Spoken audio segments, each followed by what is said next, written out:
So there's been an idea that I've been fascinated about recently, and it all started when I met a guy and we were talking about finance, and he was talking about like ways that he saves money. And a big one was he basically penalizes himself when he spends money. And what I mean by that is like he basically has a rule where, let's say he wants to go out for breakfast one day, and breakfast is $10, and he goes and he spends $10. Well, because he spent that money, because he just spent $10, he has to then put some amount of money into an investing account.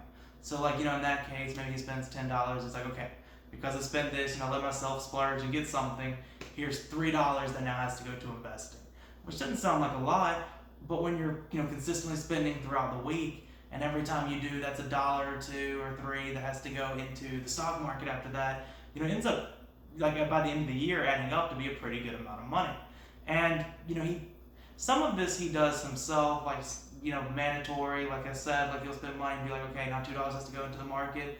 Or, there's also apps out there like Acorns, for instance, which automatically invest the spare change. So let's say again, like you go buy breakfast and it's $9.50. 50 cents automatically gets invested into the market.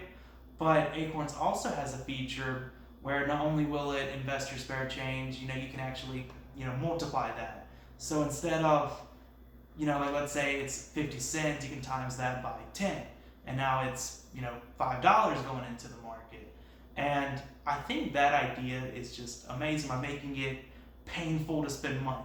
Because it does two things. First, you're going to spend less money because now instead of a $10 breakfast, in your mind, that breakfast is going to cost you, $13 or $15, whatever you make the thing.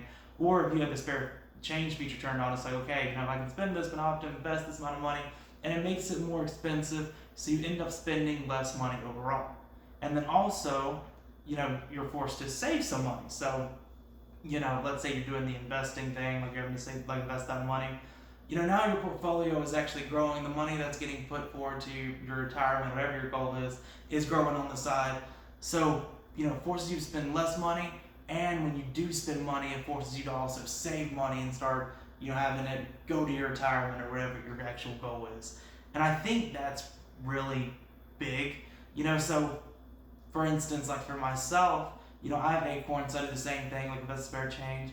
And after talking to the guy, I've made it go to where a lot more money gets invested every time I spend money.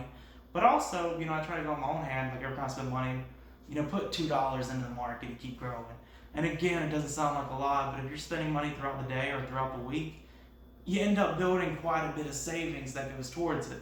And I think stuff like that I really like, especially the Acorns feature that investor spare change, because honestly, like I don't really notice it, but money goes into investments anyway.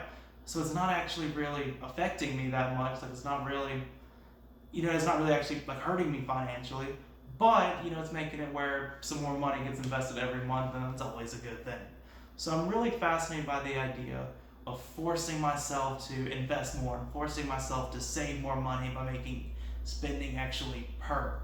And yeah, I think that's a really good thing. And if you're looking for ways to, invest more money or save more money, I created a link in bio, a bunch of different financial products that will help you out with that. And make sure to subscribe to the channel. Thank you for watching.